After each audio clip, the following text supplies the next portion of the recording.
Olá pessoal, mais uma vez estamos aqui para trabalharmos o nosso curso de provas, dando continuidade, portanto, à última aula. Hoje a gente vai ver as provas em espécie. Vamos começar a falar de cada uma das provas em espécie, provas, por exemplo, pericial, interrogatório do acusado, a própria confissão, busca e apreensão, acariação, reconhecimento de pessoas ou coisas, enfim. Vamos estudar para e passo cada uma das provas em espécie previstas aqui no Código de Processo Penal.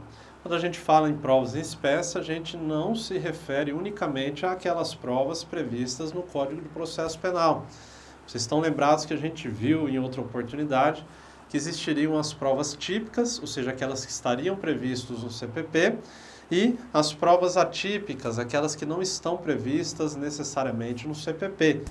Então, eu dou um exemplo aqui, a prova em espécie de interceptação telefônica, ela não está necessariamente no Código de Processo Penal. Nem por isso a gente deixa de considerá-la como uma prova em espécie, ela também é uma prova em espécie. Mas nós vamos focar especificamente as provas em espécie do Código de Processo Penal. Nós vamos falar inicialmente da prova pericial, quem a produz, o que é, enfim, as principais nuances em relação a esse tema a gente vai ver, portanto, nessa aula de hoje aqui. E aí, especificamente sobre essa questão da prova pericial, a gente encontra a sua fundamentação legal entre os artigos 158 ao 184 do Código de Processo Penal. A prova pericial é aquela que é feita por alguém que detém um determinado conhecimento técnico sobre uma determinada matéria. E esse alguém que detém esse conhecimento é chamado de perito. O perito ele é um dos sujeitos do processo e que ele pode ter como exemplo o perito oficial e, por outro lado, o perito não oficial. Então, existem dois tipos de peritos quando a gente fala nesse sujeito do processo. O perito oficial, que é aquele que passou num concurso público, que exerce um cargo público ali de perito, que recebe do Estado, quando eu falo Estado aqui, uma concepção sociológica, não necessariamente do governo estadual. É possível que haja perito no âmbito federal também, por exemplo. Então, o Estado que eu digo aqui é dessa concepção mais sociológica, esse ente sociológico. Então, o perito oficial é aquele que passou no concurso público e que trabalha, portanto, para o Estado e que, pelo fato de exercer esse cargo público, ele recebe, portanto, um rendimento ali, um provento desse órgão pagador. Esse perito oficial, ele será nomeado em algum momento por algum juiz ou até mesmo pela autoridade policial. Por outro lado, existem os peritos não oficiais. Quem são os peritos não oficiais? São aqueles que não necessariamente trabalham como perito. Eles têm a sua profissão, é um engenheiro, é um contador, é um corretor imobiliário, etc, etc. E, em determinadas circunstâncias, ele é nomeado, seja por uma autoridade policial ou mesmo por um juiz, para prestar ali algum serviço relacionado ao seu conhecimento técnico, emitindo ali, portanto, um parecer. Então, essa é a figura do perito. Pode ser oficial e pode ser não oficial. A gente sabe, nos termos do artigo 159, que quando se tratar de perito oficial, basta que haja apenas um perito ali emitindo o seu parecer, assinando o seu laudo técnico, para que tenha validade aquela perícia. Agora, se estivermos diante de um perito não oficial, aí bastariam ou seria necessário 2 peritos não oficiais para essa perícia, para esse laudo pericial, ter o mesmo valor, o que vai dizer o artigo 159 do CPP. Esse perito ele deve ter um curso superior, deve ser graduado, porém, o legislador disse que não é obrigatório que o seu curso superior seja na mesma área que esteja ali sendo objeto da perícia. O legislador trouxe a expressão preferencialmente. Então, é preferencial que um delegado ou que um juiz nomeie, se for nomear um perito não oficial, por exemplo, que tenha conhecimentos naquela área. Então, ele pode até nomear um perito de outra área para fazer uma perícia ali que não tenha muito a ver com a sua profissão, mas seria aceito, evidentemente, mas não é muito aconselhável. Aconselhável você buscar um perito da própria área ali do conhecimento. Mas vamos guardar essa expressão que preferencialmente terá que ser um perito da mesma área objeto da perícia. Então vou dar um seguinte exemplo para vocês. Imaginem que alguém esteja sendo processado por um crime contra a ordem tributária. E aí é exigido ali que se faça uma perícia nos documentos contábeis da empresa desse cidadão que supostamente ele estivesse ali violando. É preferível que se chame um perito com conhecimentos da área contábil. Evidentemente que esse perito vai ser mais eficaz na sua análise, vai trazer mais segurança jurídica para a análise, etc, etc. Mas o legislador disse que pode ser um perito de uma formação de uma área totalmente distinta. Pode ser, por exemplo, um biólogo, né? Então, guardem essa expressão aí que nem sempre é obrigatória, ou na verdade não é obrigatória a perícia feita por alguém que tenha conhecimento em cima daquele objeto que está sendo periciado. Ok? A gente tem que guardar isso daí. Então, perito oficial basta apenas um, peritos não oficiais bastam dois, ou são necessários dois peritos para a perícia ter validade. Eles devem ter curso superior, preferencialmente na área ali que tem a relação entre o objeto da perícia e também a sua profissão. Esse perito não oficial, nos termos do artigo 159, parágrafo 2º, ao assumir o encargo, ele deve assinar um termo onde ele assume o compromisso de desempenhar de forma fiel e de forma benéfica ali o seu labor. Então, guardem isso daí também, que é importante. O perito, geralmente, ele se manifesta nos autos por meio escrito, ou seja, através de uma prova documental, que é o seu laudo pericial, mas ele também pode manifestar-se oralmente, caso ele seja invocado para prestar depoimentos em juízo. É possível que as partes que tenham tido acesso ali ao laudo pericial queiram tirar dúvidas em juízo e queiram questionar outras coisas para esse perito. Então, é possível que ele seja chamado em juízo, lembrando que ele não pode mentir ou mesmo omitir a verdade, caso em que, se ele fizer isso, ele incorrerá no crime chamado crime de falsa perícia. Um crime que está no mesmo tipo penal do falso testemunho. Então, esse perito ele não pode. O perito é nomeado pelo juiz ou pela autoridade policial. Lembrando que se for uma perícia relacionada à insanidade mental, ou seja, se for necessário fazer um exame para apurar a insanidade mental do investigado ou do processado, aí tem que ser obrigatoriamente a determinação feita pelo juiz. Ou seja, a autoridade policial não pode decretar que seja feito ali a nomeação de um perito para apurar a insanidade mental. A doutrina vai entender também que se for um exame para exumação do cadáver, também depende de autorização judicial. Então, essas duas exceções, a regra é que um delegado ele tem liberdade também para nomear um perito, evidentemente que lá na fase de inquérito. A gente falava agora há pouco de perito oficial, perito não oficial. Existe uma especificidade no parágrafo 1º do artigo 50 da Lei 11.343, a Lei de Drogas, que vai dizer que é possível nomear um perito oficial ou não oficial, e se for nomeado um perito não oficial para apurar ali esse crime relacionado a drogas, basta que seja apenas um perito não oficial, uma pessoa idônea. Perceba que na lei de drogas não são exigidos dois peritos não oficiais. Em se tratando de perito oficial ou não oficial, será exigido apenas um perito sempre. Isso também é algo que costuma ser caído em prova e é importante vocês saberem aí do outro lado. Então, a perícia prevista nos artigos 158 a 184, nós já dissemos anteriormente que se o crime deixar vestígio, será exigido que se faça um exame de corpo de delito. Não podemos suprir a omissão desse exame uma prova de confissão, mas nos termos do artigo 167 do próprio CPP, essa prova de exame de corpo de delito poderia ser suprida por uma prova testemunhal. São coisas que a gente falou em outros momentos, mas que a gente traz aqui para reforçar essa ideia aí.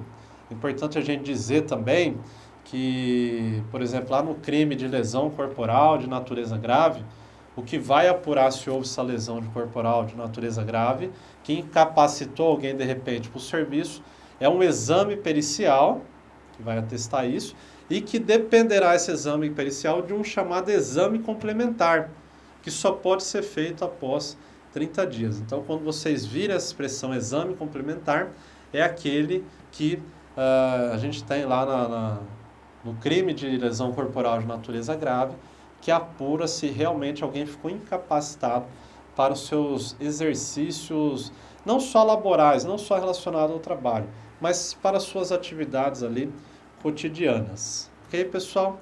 É importante a gente também dizer que lá no crime de furto com rompimento de obstáculo, é preciso fazer-se uma perícia para avaliar se realmente houve esse rompimento de obstáculo à coisa ou não. É o que a gente chama de condição de precedibilidade da ação penal, ou seja, uma ação penal só poderá ser oferecida se tiver feito esse exame que constata que houve rompimento mesmo de um obstáculo a alguma coisa ali no crime de furto, ok?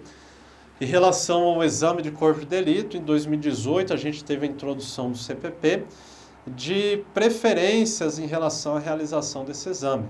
Então, se o crime envolver violência doméstica contra a mulher, essa mulher tem preferência na realização desse exame. Se for crime contra criança, contra adolescente, contra idoso, contra pessoa com deficiência, esses hipovulneráveis aqui também terão essa preferência na realização desse exame de corpo de delito, ok? Lembrando que o perito ele deve ser alguém imparcial, ele não tem lado no processo. Se ele tiver algum tipo de suspeição, ele deve ser afastado, ele deve se manifestar. Então, por exemplo, você não pode nomear um perito que é parente do réu ou parente do Ministério Público. Aquelas mesmas suspeições, impedimentos que a gente conhece para o juiz, se aplicam aqui também em relação ao perito. O perito é alguém que deve ser aquele que não tem qualquer tipo de mácula ali, qualquer tipo de vício na sua atividade. Essa é a figura, portanto, do perito. Ok, pessoal? Uma vez que o perito protocola o seu laudo pericial no processo, ou no inquérito, é possível que as partes façam quesitação ali, ou seja, questionem esse perito sobre aquilo que ele já se manifestou, evidentemente com uma antecedência mínima de 10 dias, e aí esse perito pode também complementar esse laudo dele, dizendo ali as respostas que as partes lhe questionaram, ok? Vamos em frente então, vamos dizer para vocês o seguinte, ó. Existem dois sistemas que a gente estuda em relação à perícia. A pergunta que eu faço para vocês é o seguinte: esse laudo pericial, que tem uma ideia aí que é uma opinião técnica de um profissional que conhece do assunto, esse laudo pericial, ele vincula o juiz no seu julgamento? Ou seja, o juiz é obrigado a acatar aquilo que um perito falou? A resposta para isso vem de uma máxima do direito, na verdade, que é a seguinte: o juiz ele é o perito dos peritos. Com isso, a gente entende que existem dois sistemas de apreciação de um laudo pericial. Então, existe o sistema vinculatório, que é o que o Brasil não adota, e o sistema liberatório. O sistema vinculatório é aquele que prediz que o juiz ficaria vinculado à decisão ali, ou melhor dizendo, ao parecer de um perito. O Brasil não adota isso. Como eu acabei de dizer, o juiz é perito dos peritos, ou seja, ele tem liberdade ao decidir. Ele pode descartar um laudo pericial e decidir contrariamente a ele. Evidentemente, desde que ele faça isso fundamentando em outras provas, mas ele tem essa liberdade. É o chamado sistema liberatório, que diz que o juiz ele tem essa liberdade ao decidir. Ele não está vinculado necessariamente àquela prova pericial que foi juntado no processo, ok? Então, o sistema liberatório é o que o Brasil adota, e o Brasil não adota o sistema vinculatório. Existe um exame pericial que é a chamada autópsia. A autópsia é aquela que vai fazer a perícia sobre o cadáver e, conforme o legislador, ela deve ser feita com pelo menos 6 horas aí após o crime ter sido cometido. Ou seja, após o falecimento, é indicado que se faça autópsia, onde vai possivelmente ser aberto esse corpo aí, para possivelmente descobrir a causa mortis. Essa questão das horas em relação à autópsia é algo que a gente costuma ver também sendo cobrado em prova.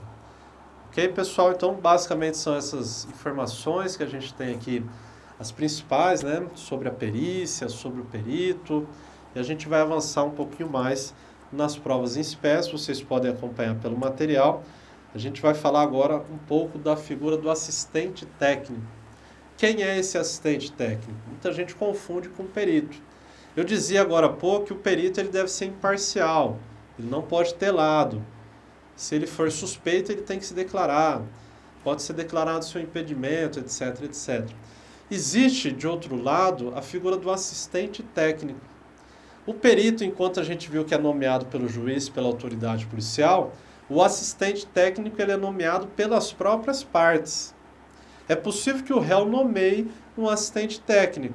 É possível que o Ministério Público nomeie um assistente técnico, que é alguém que também detém conhecimentos técnicos, que vai ali, de certa maneira, auxiliar esse perito. Também vai emitir uma opinião sobre aquele determinado objeto ali que está sendo periciado. Então, esse assistente técnico ele é nomeado pelas partes, e se ele é nomeado pelas partes, ele não precisa ter imparcialidade.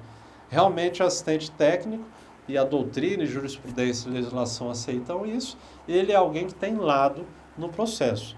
Ele vai defender um ponto de vista que o réu acredita, por exemplo. Ou se o Ministério Público é quem nomeia, ele vai defender aquele ponto de vista do Ministério Público. Então, você tem a perícia, e do outro lado pode ter o entendimento ali, o parecer, a ideia do assistente técnico. E aí pode ser que o assistente técnico concorde, reforce a posição do perito ou traga uma ideia totalmente contrária. Em homenagem ao contraditório, portanto, isso daí é possível também. A gente vai ver a figura do assistente técnico no artigo 159 e seus parágrafos. O assistente técnico, ele, enfim, tem essa condição peculiar. Vamos falar aqui também, a gente já falou do exame de corpo de delito. Vamos falar agora do interrogatório do acusado e a gente fecha nessa última prova em espécie nessa aula de hoje e continuaremos falando de outras aí nos próximos encontros. Interrogatório do acusado. O interrogatório do acusado também é uma prova em espécie. Em homenagem à ampla defesa, o contraditório, o próprio acusado ele vai ter direito de se manifestar nos autos, naquilo que a gente chama de autodefesa. Então, o interrogatório é uma das provas importantíssimas, porque, por exemplo, através do interrogatório pode ser extraída a confissão dele, né? E todos têm direito, evidentemente, a essa prova, que é o seu interrogatório. No interrogatório, ele pode exercer um direito constitucional, que é o direito ao silêncio, mas se ele quiser falar, ele também vai poder falar. O interrogatório do acusado, ele é feito como uma prova mesmo espécie, em juízo, perante o juiz. Lembrando que o juiz pode ouvi-lo quantas vezes for necessário. Geralmente, por regra geral, a gente tem uma única vez o interrogatório, mas é possível haver mais de uma vez o interrogatório do acusado. Inclusive, na segunda instância também ele pode ser ouvido novamente. O interrogatório do acusado, a gente diz que é o último ato da audiência. Então, depois de ter ouvido as testemunhas, primeiramente os peritos, testemunhas de acusação, de defesa, etc, etc. Por último, ouve-se esse cidadão aí que está sendo interrogado, o réu. Então, é o último ato da audiência.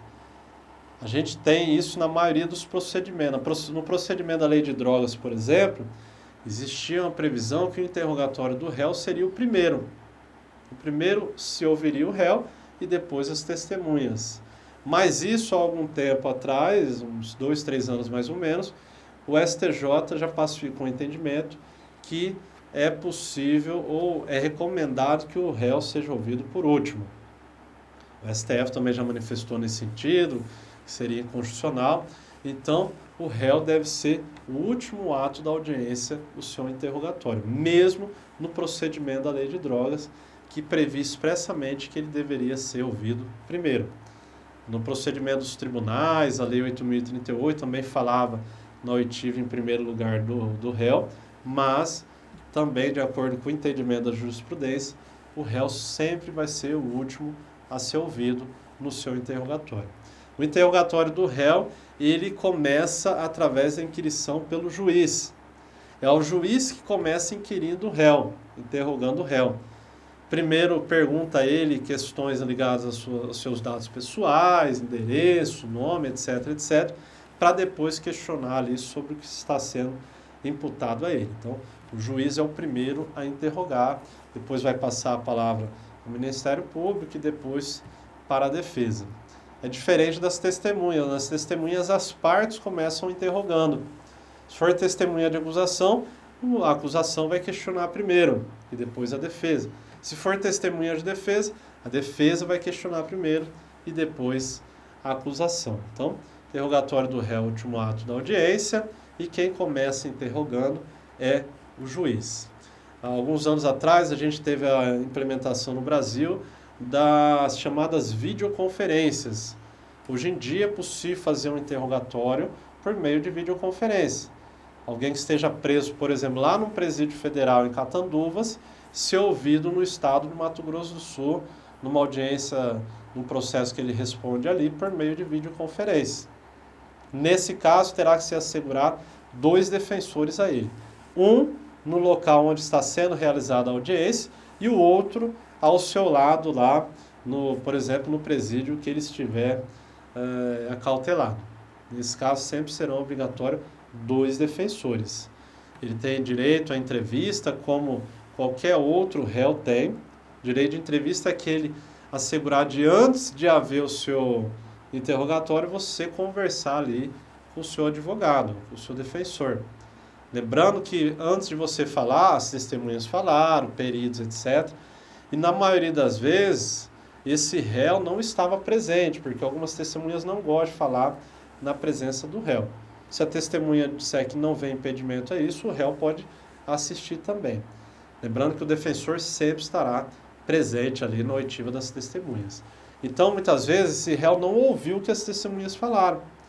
É preciso, portanto, ter essa entrevista reservada, que é um direito constitucional ligado à ampla defesa. Se for videoconferência, ele terá, portanto, 2 defensores. Um lá ao seu lado e o outro na audiência onde está sendo realizado. Beleza, pessoal? É um instituto importante, a videoconferência. Lembrando que depende da autorização do juiz, tem que ser fundamentada as motivações, etc, etc. Ok? Então, era isso que a gente tinha para falar hoje. Num próximo encontro, a gente falará de outras provas em espécie, como, por exemplo, a careação, o reconhecimento de pessoas ou coisas, dentre outras que a gente tem que falar, por exemplo, da prova documental. Ok? Um abraço, fiquem com Deus.